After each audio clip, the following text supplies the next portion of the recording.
Pinagsawalang bahala ko na lamang ang aking nakikita kay Selena at muling itinuon ang aking mga mata sa kaharap kong laptop. Hindi naglaon ay umabot na ako ng 1 oras na nakaupo sa sofa. Muli akong lumingon upang alamin kung nasaan na si Selena at nakita kong nagmamaw pa rin ito ngunit malapit na ito sa tapat ng pinto ng library ko. Parang sobrang tagal maglinis ng babaeng ito. Halos 1 oras na ngunit nandito pa rin sa sala naglilinis. Hindi ko tuloy alam kung tapos na ba nitong linisan ang aking kwarto.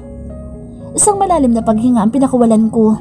Hanggang sa magdesisyon na akong tumayo para pumunta sa loob ng aking kwarto. Agad kong binuksan ang pintuan ng silid ko. Nang tuluyan kong makita ang aking kwarto ay nagtitimpi ako na pahiyaw sa inis dahil hanggang ngayon ay hindi rin malinis ang aking silid. Pabagsak ko tuloy, sinarado ang pinto ng aking kwarto. Pagkatapos ay tumingin sa babae na hanggang ngayon ay hindi pa rin umaalis sa pwesto nito sa pagmamap ng tiles. Selena, hanggang kailan ka matatapos dyan sa pagmamap mo? Ano yan? Binibilang mo pa ba ha? Pasinghal na tanong ko sa babae. Na naman? Bakit ang daming kuliglig ang pumapasok sa loob ng tenga ko? Kanina pa ako naririndi ah. Bulalas na Selena at hinampas pa nga ng babae ang tenga niya. Nagsalubong tuloy ang kilay ko dahil sa inaasta nito. Mukhang may sanib na naman ang babae kaya hinayaan ko na lamang ito. Muli akong bumalik sa sofa na kinauupuan ko. Ngunit hindi pa ako halos nakakaupo ng matagal ay narinig kong kumanta si Selena. Ngunit hindi muna ako lumingon sa babae. Natatawa kasi ako sa kanya. Mabilis tuloy akong lumingon sa babae at doon ko nakitang hawak-hawak nito ang mop at ito ang ginagawang microphone. Ano bang nangyayari sa babaeng ito? Mukhang bangag yata. Selena, pwede bang huminto ka na sa pagkanta mo at kanina pa ako naririndi sa'yo? Ngunit tila bingi ang babae at tuloy pa rin sa pagkanta ng sentonado. Parang wala man lang ako naiintindihan sa kanta ng babaeng ito. Subalit biglang tumaas ang kilay ko nang bigla itong humarap sa akin. At doon ko nakitang namumula ang mukha ng babae. Dali-dali tuloy akong tumayo mula sa pagkakaupo ko sa sofa. Humakbak din ako papalapit kay Selena. Mukhang alam ko na kung sino ang kumuha ng aking alak. Walang iba kung hindi ang babaeng ito na ngayon ay lasing na. God, masyadong hard ang alak na iyon at nakakatiyak akong sasakit ang ulo nito bukas kapag nagising. Selena, anong problema mo at lumakla ka ng alak? Kaya lang, bigla ako napahinto sa paglapit dito at agad ding umiwas dahil ihahampas sa akin na Selena ang hawak nitong mop. Subukan mong lumapit. Kapre ka. Matitikman mo kung gaano ako mag-mop ng mukha. Lasing na bulyaw ni Selena sa akin. Namumungay ang mga mata ko habang nakatingin sa kapreng kaharap ko. Natatandaan ko ang kapreng ito. Siya lang naman ang humabol sa akin noong nakaraang gabi. Kahit lasing ako'y natatandaan ko ito. Teka, paano kaya siya nakapasok sa bahay ni Pusit? Parang hindi ko naman yata binuksan ang pinto kanina. Kaya nagtataka talaga ako kung bakit may kapreng naligaw. Hanggang sa tumingin ako muli sa kapreng kaharap ko. Nakikita kong parang nagiging dalawa na ang tingin ko sa kapreng kaharap ko. Hoy, ikaw na kapre ka? Paano ka nakapasok sa bahay ni Ulong Pusit ha? Kung ako sa'yo lumabas ka na sa bahay ni Miranda, may dala-dala kaya akong anting-anting. Ito ang ilalaban ko sa'yo. Sigaw kong muli. Nagsimula na akong humakbang para lapitan ng lalaking kapre ngunit ang hawak kong mop ay nakataas pa rin upang hampasin ng kapre. Kahit pasuray-suray ako sa paghakbang ay pilit kong makalapit dito. Subalit napansin kong lumalayo ito sa akin. Hey! Huwag kang nang lumayo sa akin. Hindi pa nga kita nahahampas eh. Lumalayo ka na sa akin. Pasigaw na sabi ko dito ngunit pautal-utal na rin akong nagsalita. Ngunit tila bingi ito at patuloy pa rin sa paglayo sa akin. Ako naman ay pasuray-suray na humakbang papalapit sa kapre habang winawasiwas ang hawak kong mop. Ngunit nagtataka ako dahil habang unti-unti akong lumalapit sa kapre ay lalo naman ako nahihilo. Hanggang sa tuluyan na nga akong kinain ng kadiliman. Alam kong babagsak ako ngunit wala akong mahawakan upang hindi matuloy ang pagdagasa ko. Kaya lang ay wala na akong magagawa pa at tatanggapin ko na lang ang aking kapalaran. Subalit, May naramdaman akong sumalo sa aking katawan. Nais ko pa sanang alamin kung sino ang sumalo sa akin. Ngunit wala na akong lakas. Hindi ko na nga maimulat ang mga mata kong antok na talaga. Maya-maya pa tuluyan na akong kinain ng karimlan. Kinabukasan, nagising akong sobrang sakit ng aking ulo. Tila pinukpok ako ng batong sobrang laki. Dahan-dahan ko din iminulat ang mga mata ko at nakita ko nandito pa rin ako sa loob ng kwarto ni Miranda. Hanggang sa maalala ko ang ginawa ko kagabi. Sa aking pagkakatanda ay naglilinis ako ng buong bahay ni Miranda. Ngunit habang ginagawa ko iyon, panay ang inom ko ng alak. Shit, dahil hanggang doon lang ang aking naging pagkakatanda. Ano pa kayang pinagagawa ko kagabi? Saka bakit nandito na ako sa higaan? Hindi kaya si Miranda ang nagbuhat sa akin kagabi? Naku po, tsak na sermon na nga abutin ko sa lalaking iyon. Diyos ko po, anong gagawin ko?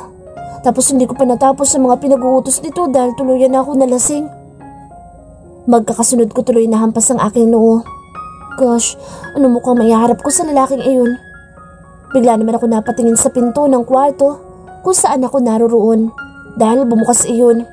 Hanggang tumambad sa aking harapan si Miranda. Sobrang dilim ng tabas na mukha nito habang nakatingin sa akin. Pakiwari ko'y balak niya akong sakmalin. Selena, hindi ko mapapalampas ang ginawa mo kahapon. Pati ang alak ko'y hindi mo pinalampas at ininom mo talaga? Galit na tura ni Miranda sa akin. Peste, kailangan ko mag-isip na ipalulusot sa lalaking karap ko. Teka, ano bang mas magandang palusot o idadahilan ko dito? Mag-isip ka, Selena, para hindi ka nasarmunan ni Pusit. Kausap ko sa aking sarili. Baliw na yata ako. Ano na, Selena? Nawalan ka na ba ng boses? O nalunok mo na ang dila mo, ha? Muling tanong sa akin ni Miranda. Naningkit naman ang mga mata ko habang tinitingnan si Miranda. Sino ka bang putak ng putak? At sino ka ba? Ha? Magkakilala ba tayo, mister? Tanong ko sa lalaki. Sana lang ay gumana ang aking plano at hindi ako mahalata ni Ulo ng Pusit. Huwag mo akong pinaglololoko, Selena. Nalasing ka lang kagabi. Nagka-amnesia ka na agad. Aba, ayos ang trip mo ah. Pasinghal na tanong sa akin ni Miranda. Mas lalo ko namang pinaningkit ang aking mga mata. Bahala na nga.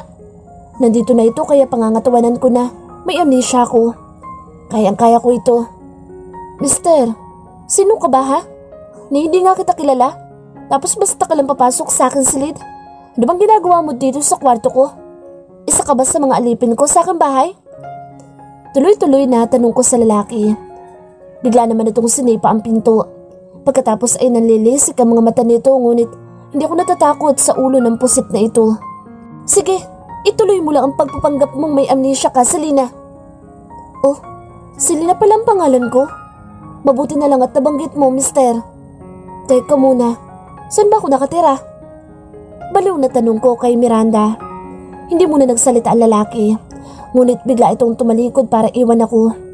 Kaya lang, huminto din sa paglalakad ng lalaki pero hindi ito lumingon sa akin. Tutal, wala kang maalala sa mga nangyari sa atin? Siga't sasabihin ko na ang totoo sa iyo, Selena. Nalasing ka kagabi, kaya hindi natuloy ang honeymoon natin. Ngunit ngayong araw ay titiyakin kong matutuloy na. Kaya maganda ka, honey. Kukunin ko lang sa labas ang pampadulas. Sobrang awang na awang ang aking bibig at hindi ka agad nakaimik. Namalayan ko na lamang na tuluyan na itong lumabas ng kwarto. Nangihinang naupo ako sa kama.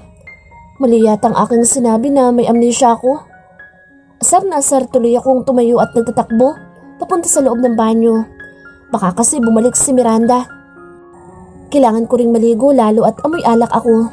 Agad akong tumapat sa ilalim ng shower. Nakapikit pa ang mga mata ko habang dinadama ang lamig ng tubig na tumatama sa aking katawan. Parang nawala din ang hangover ko. Nagdaan ang ilang minuto nang tuluyan ako matapos maligo. Dali-dali akong lumabas ng banyo at maliksi ding naglagay ng damit sa aking katawan. Agad ko sinuklay ang aking buhok. Humarap pa ako sa malaking salamin upang tingnan ang aking mukha. Kumindat pa ako bago umalis sa harap ng salamin. Dali-dali naman akong lumabas ng silid ko. Bala kong umuwi sa bahay namin. Tangka na sana akong hahakbang papunta sa kusina nang marinig kong may nagdo-doorbell sa gate. Maliksi tuloy akong lumabas ng kabahayan para buksan din ang gate na maliit para tingnan kung sino ang kumakatok. Kumunot ang noo ko nang tumambad sa aking harapan ang isang babaeng maganda. Tila isa itong manika sa taglay nitong ganda. "Miss, may kailangan ka ba?" Tanong ko sa babaeng manika ang mukha. Nakita kong mabait itong umiti sa akin. "Nandyan ba si Mr. Devin Miranda?" May isang tao kasi na batugan na naghahanap sa kanya. Nandun pa siya sa loob ng kotse. Bulong sa akin ang babaeng manika. "Oo, nandito pa si Miranda. May kailangan ka ba sa kanya, miss?" Tanong ko sa babae. Wala naman akong kailangan sa Devin Miranda na iyon. Saka hindi ko nga kilala iyon. Ang totoong may sadya sa kanya ay ang batugan kong kasama na ngayon ay nandoon pa rin sa loob ng kotse. Pabulong na sabi ng babaeng manika sa akin. Natawa naman ako sa inasta ng babaeng kaharap ko. Ako naman ay tumikim muna bago nagtanong dito. "Miss, pwede ko bang malaman kung sino ang taong batugan na ito na ngayon ay hinahanap si Devin Miranda?" Tanong ko sa babaeng mukhang manika. Pakisabi, "Nandito kamo si Kian Gomez." Ngunit hindi natapos ng babae ang kanyang sasabihin nang may magsalita mula sa kotseng nakahimpil. "Sheila, pakikipagkwentuhan ka na lang ba dyan?" Narinig kong pasigaw na tanong ng taong nasa loob ng kotse. Nakita ko namang kakamot-kamot sa ulo ang babae. "Heto na po, Mr. Kian. Patatapos ng aking sasabihin. 3 sentence na lamang po." Pasigaw na sagot ng babaeng nagngangalan na Sheila. "Ay, warning niyo, babae." Narinig ko ulit na sigaw ni lalaki sa loob ng kotse. Mukhang mag-aaway pa ang dalawa. Kaya naman agad ako nagpaalam kay Sheila para puntahan si Miranda. Isinara ko muna ang pinto ng gate. Pagkatapos ay dali-dali akong pumasok sa kabahayan para hanapin si Miranda. Nakita ko naman ito na papalabas ng library. "Mister, may naghahanap po sa inyo." "Nandito po, naghihintay sa labas ng gate at siya daw si Kian Gomez." Walang tugon si Miranda sa akin sinabi dito. Ngunit nagulat ako nang may ilagay ito sa akin palad. "Oh, itabi mo at gagamitin natin iyan mamaya. Pampadulas iyan." Pagkatapos ay nagmamadali na itong umalis sa aking harapan. Agad ko namang itinaas ang baby oil na ibinigay sa akin ni Miranda. Sulubong din ang kilay ko. Anong gagawin ko sa baby oil na ito? Kakausapin ko ba araw-araw? Saka anong pinagsasabi ni Pusit na pampadulas? Parang nabobobo yata ako sa mga naririnig ko. Nahilot ko tuloy ang aking noo dahil nalilito ako sa mga pinagsasabi ng lalaking iyon. Kaya naman agad ko itong sinundan ngunit hindi pa ako nakakalabas ng kabahayan nang matanaw ko si Miranda. Kasama nitong isang gwapong lalaki. Ngunit mukhang suplado naman. Muli na lamang akong humakbang papasok sa loob ng kabahayan at tuloy-tuloy akong pumunta sa kusina para lumabas muli. Umikot ako sa likod bahay para umuwi sa aming tahanan. Tamang-tama na may mga bisita ang lalaki, kaya makakaalis ako sa bahay nito. Kailangan ko linisan ang buong bahay namin. Balak ko din pumunta sa bayan para maghanap ng bagong pagkakakitaan. Hindi na kasi ako pwedeng makakuha ng isda kay Agram kaya hahanap na lang ako ng bagong trabaho. Baka pag-initan lang ako ng babaeng iyon. Pagkatapos ko sa loob ng bahay namin ay sinimulan ko ng maglinis ng bahay namin. Naglaban na din ako ng mga damit ko nang matapos ako maglinis ng buong bahay. Nang magawa ko na ang lahat ng mga gawain ko, nagpahinga muna ako sandali. At nang maalis ang aking pagod ay saka naman ako naligo. Nagdesisyon akong maligo sa poso upang hindi na ako magbuhat ng tubig papunta sa banyo. Isang malaking shirt lang ang suot ko. Wala ding suot na bra. Saka wala namang sisilip sa akin dito sa likod bahay. Maliban na lang kung dito dadaan si Miranda at talagang makikita ako. Tiwala akong hindi pupunta dito sa bahay ko si Pusit. Ngayon ay panay lang ang buhos ko ng tubig gamit ang tabo. Sarap na sarap ako sa aking panliligo lalo na't mainit ang panahon. "Selena, bakit dito ka naliligo sa labas ng bahay?" Biglang napaunat ang aking likod lalo na nang marinig ko ang boses ni Miranda na malapit lang sa likuran ko. "Mas masarap ko yung maligo dito sa poso, Miranda." Sagot ko agad sa lalaki. Muling kinuha ang tabo at magkakasunod ako nagbuhos ng tubig sa aking katawan. "So, wala ka ng amnesia, Selena? Dahil kilala mo na ako?" Bigla tuloy ako napahinto sa pagbuhos ng tubig. Nakagat ko din ang ibabang labi ko. Naku po, bakit ba nakalimutan kong may amnesia nga pala ako at hindi ko ito kilala? Dahan-dahan tuloy akong tumayo mula sa pagkakaupo ko sa malaking bato. Pagkatapos ay agad na humarap sa lalaking nakatayo sa aking likuran. Kanina lang ako may amnesia, Miranda. Ngunit ngayon ay wala na at naaalala ko ng lahat-lahat. Sagot kong nauutal sa lalaki. Hinintay ko magiging reaksyon ni Miranda sa aking sagot sa kanya. Ngunit nagtaka ako nang titigan ko siya ng matiim. Ngunit nagtaka ako dahil nakita ko siyang titig na titig sa akin. Sinundan ko naman ang tingin na minamasdan nito. Hanggang sa dahan-dahan akong tumungo at biglang nalalaki ang mga mata ko nang malaman kong sa aking dalawang bundok siya nakatingin. Talagang makikita ito ng lalaki, lalo at manipis lang ang aking suot na damit tapos basa din ito. Ilang beses tuloy ako napalunok at punong-puno ng kaba ang aking puso ng mga oras na ito. Dali-dali tuloy akong umalis sa aking pwesto para kunin ang tuwalya na pwede kong ibalot sa aking katawan. Ngunit kailangan kong dumaan sa harap ni Miranda upang makuha ko ang tuwalya ko sa tabi nito. Bahala na nga. Kaya naman dali-dali kong inangat ang kamay ko para makuha ko ang tuwalya. Ngunit hindi nangyari ang bala ko dahil mabilis na nakuha ni Miranda ang tuwalya ko. Nalalaki tuloy ang mga mata ko habang nakatingin sa lalaki. Mas lalong hindi ako makahuma nang mabilis na hinawakan ni Miranda ang aking bewang at mahigpit na kinapitan nito. Hanggang sa agad niya ako isinandal sa malaking puno at agad na inipit ang aking katawan gamit ang katawan nito. Tumingala din ako upang tingnan ang mukha ni Miranda, ngunit hindi ko mabasa ang nilalaman ng utak ng lalaki. Hindi ka ba nag-iisip, Selena? Alam mong dito ka maliligo sa labas ng bahay niyo pero ganyan ang ayos mo na halos subad na? Bulong ng lalaki sa akin ngunit nasa tono ng pananalita nito ay galit na galit. Ngunit para sa akin naman ay anong problema nito? Wala naman siyang karapatan na magalit sa akin. Bakit? Hiniram ko ba ang katawang ito sa kanya? Kaya galit na galit siya sa akin? Aba, nababaliw na yata ang ulo ng pusit na ito. Kaya naman sa inis ko ay tumingin ako kay Miranda. Pinalaki ko din ang mga mata ko para ipakita sa lalaki na galit din ako. Ano bang problema mo, Miranda? Sa kakatawan ko ito kaya labas ka na kung magubot-tubad ako dito. Hindi ko naman hiniram ang katawang ito sa'yo, di ba?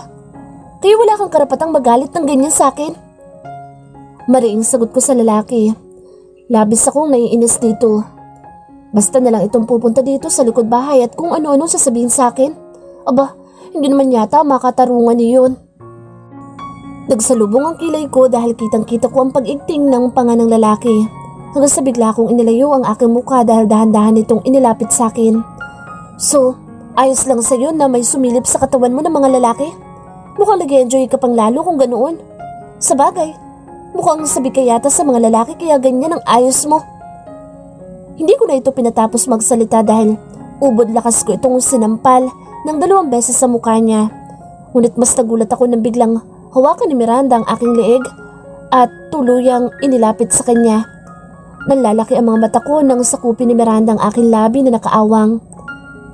Ngunit kailangan kong pigilan ito sa paghalik sa akin. Parang gusto kong maiyak dahil unang halik ko iyon.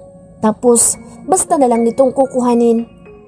Maya-maya pa'y tumulo na nga ang luha sa mga mata ko. Bigla namang huminto si Devin sa ginagawang kapangahasan sa akin labi at agad din akong binitiwan ng lalaki. Kung ayaw mong mabastos, ilagay mo sa lugar mga pagkilos mo, Selena. Paasik na sabi ng lalaki sa akin. Hanggang sa basta na lang akong tinalikuran nito. Bigla ko namang nahawakan ng aking dibdib habang panay ang patak ng aking luha. Hindi ko talaga matanggap na may lalaking bumastos sa akin. Napaupo din ako sa ugat ng malaking puno habang patuloy na umiiyak. Kuyom din ang mga kamao ko. Hanggang sa nagdaan ng ilang minuto, ngunit nandito pa rin ako umiiyak. Isang malalim na buntong hininga ang aking pinakawalan at nagdesisyon na akong tumayo para muling maligo. Sunod-sunod ako nagbuhos ng tubig hanggang sa tuluyan ako makatapos. Agad kong kinuha ang tuwalya para ilagay sa aking katawan. Agad na din akong pumasok sa loob ng bahay. Shit! Damn it! Galit na bulong ko sa aking sarili. Malakas ko ding sinipa ang pindo dahil sa labis na iritasyon. Bakit ko ba nagawa iyon? Yan ang katanungan na hindi ko alam ang sagot.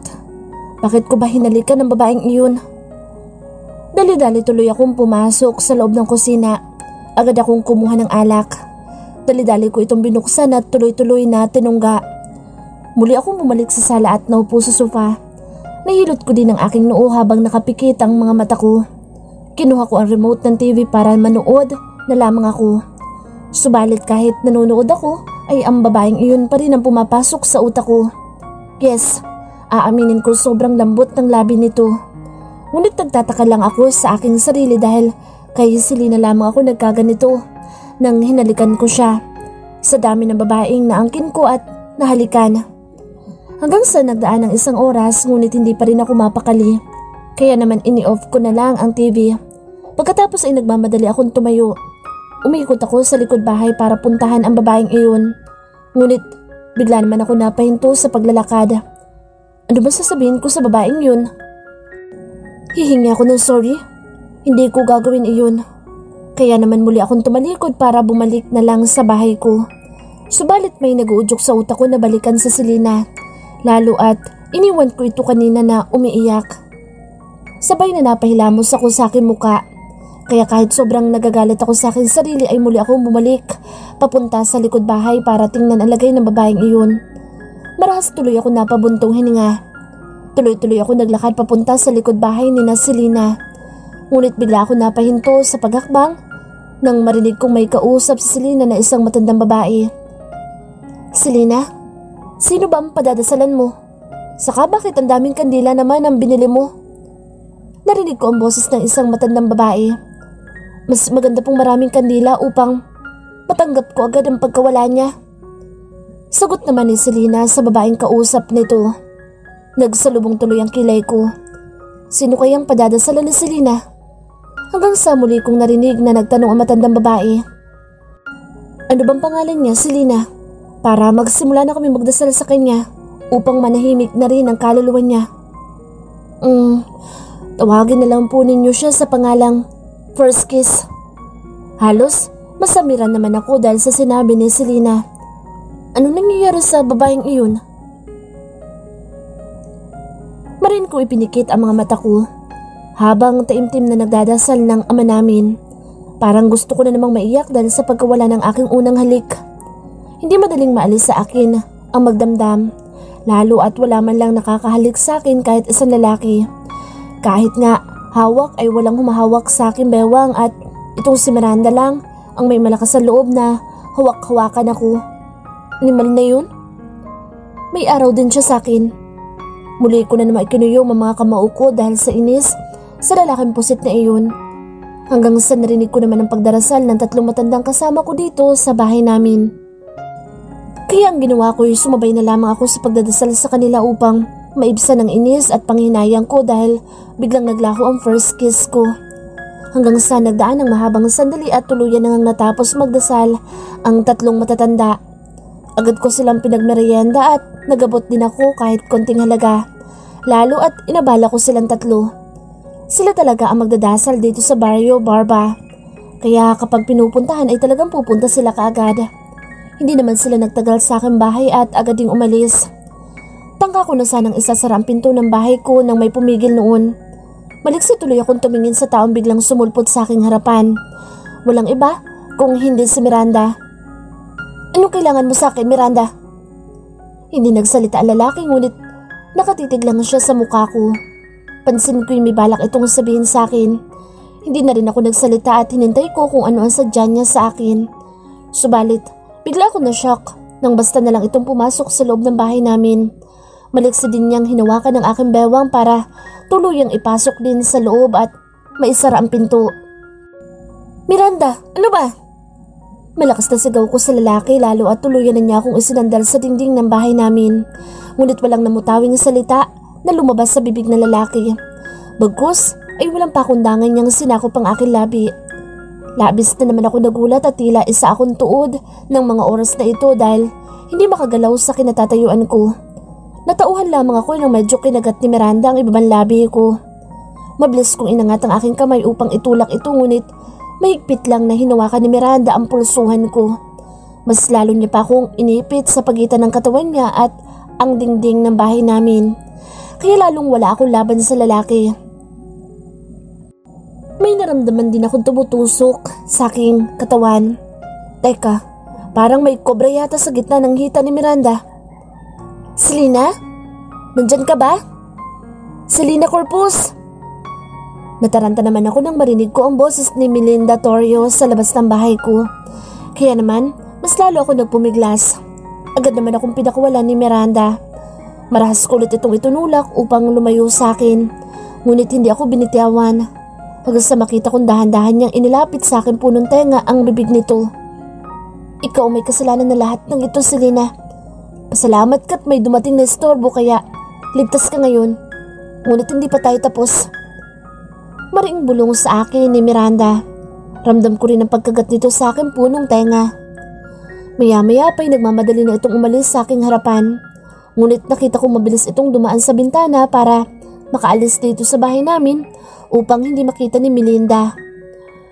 Lumingon pa nga ito sa akin na tila pinagbabantaan ako ng mga titig niya. Umiwas na lang ako ng tingin sa lalaki. Humakbang ako ng 3 beses para makalapit sa pinto upang buksan ko ito. At nang tuluyan ako makalapit, sa harap ng pinto ay agad akong binuksan ito. Selena, bakit ang tagal mo naman buksan ang pinto?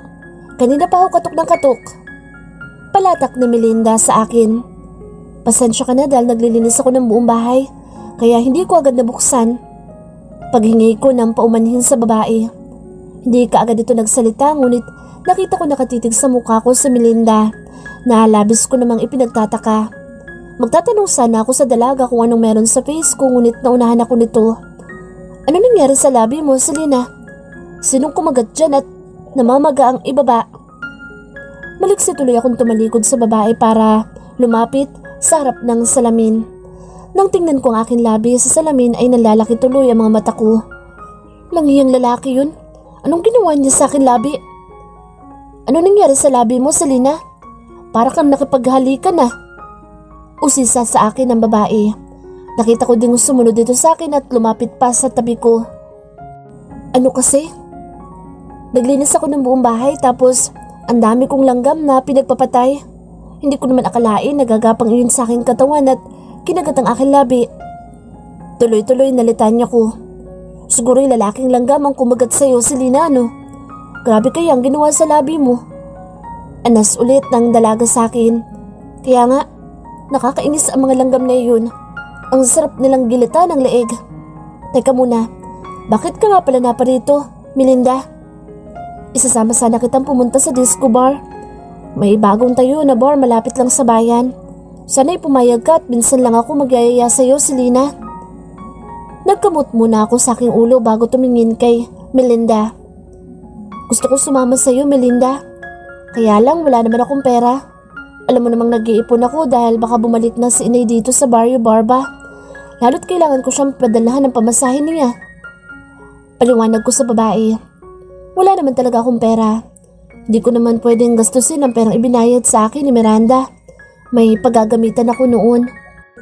Ano ka ba, Selena? Akong bahala sa lahat basta sumama ka lang sa akin at magsasaya tayo buong magdamag. Ano, sasama ka ba? Tanong muli ng babae sa akin at alam kong kukulitin ako ng kukulitin ito. Oras na hindi ako pumayag. Okay, sige. Basta libre mo ha. Wala talaga akong pera eh. Anas ko sa aking kaibigan. Oo, sige na. Magbihis ka na makaalis na tayo, Selena. Agad naman ako tumango sa babae. Hanggang sa nagmamadali na akong pumasok sa loob ng kwarto ko para magbihis. Isang lumang pantalon na t-shirt lang ang suot ko. Pinarisan ko din ito ng lumang doll shoes. Pinusod ko lang ang aking buhok at nag-iwan sa gilid ng ilang hiblang buhok. Kinuha ko din ang tanging lipstick ko na ginagamit ko sa tuwing aalis ako. Si Melinda pa nagbigay nito sa akin. Saka kaunting pahid lang ng lipstick ang nilalagay ko sa aking labi. Lalo at Avon nito. At gusto kong tumagal pa ang buhay nito. Muli akong humarap sa salamin upang tingnan ang aking labi. Nakita ko medyo humupa na ang pamamaga nito kaya hindi na nakakahiyang lumabas. Bago umalis ng kwarto ko ay kumuha muna ako ng pera. Oras kasi na magkagibitan ay meron akong ilalabas kahit papaano. Unang beses kong pupunta sa disco bar. Tapos libre pa kaya susulitin ko na. Sa bagay, dati pa akong kinukulit ni Melinda na magdisco kami ngunit ako lang ang may ayaw. Saka ayoko din kasi bigyan si inay ng alalahanin kaya iwas na iwas akong umalis sa gabi. Ngunit ngayon ay lulubos-lubusin ko na habang wala pa si inay. At nang alam kong maganda na ako, ay dali-dali na akong lumabas ng munti kong silid. Nakita ko na si Melinda na bising magpa-cute sa harap ng salamin. Mabilis naman itong lumingon sa akin nang makita akong lumabas ng kwarto ko. Agad niya ako niyaya para umalis na kami. May dumaang tricycle sa harap namin kaya mabilis kaming sumakay ni Melinda. May ngiti sa mga labi ng dalagang kasama ko dahil ngayon lang ako sumama sa kanya para mag-disco. Hanggang sa lumipas ang ilang sandali ay tuluyan na kaming nakarating sa bayan ng Barrio Barba. Pagkababa ko ng tricycle ay nakita ko agad ang bagong tayo na disco bar. At nang makabayad si Melinda sa driver ng tricycle na sinakyan namin ay agad niya akong hinila papasok sa loob ng disco bar. Ngunit agad kaming hinarang ng security guard. May ID po? Tanong ng security guard sa amin. Agad naman pinakita ni Melinda ang ID niya. Ako naman ay walang mailabas dahil wala akong dalang ID. Aba, malay ko bang kailangan pala ng ID sa ganitong lugar? May ID ka bang dala? Selena? Tanong ng kaibigan ko sa akin. Wala. Hindi mo naman sinabi na kailangan pala ng ID sa lugar na ito. Sagot ko kay Melinda. Nakita kong kakamot-kamot sa ulo si Melinda hanggang sa humarap ito sa security guard. Kuya Pogi, baka naman pwedeng ipalusot mo na ang kaibigan ko. Saka magkaedad lang kami. Nakikiusap na sabi ni Melinda sa lalaki. Sorry po ma'am, hindi po talaga pwede. Iniiwasan lang po namin na may makalusot na mga kabataan. Kaya kailangan po namin makita ang ID nyo. Ako din po ang mananagot sa boss namin oras na papansukin ko ang kaibigan mo. Malumanay na sabi ng security guard sa amin.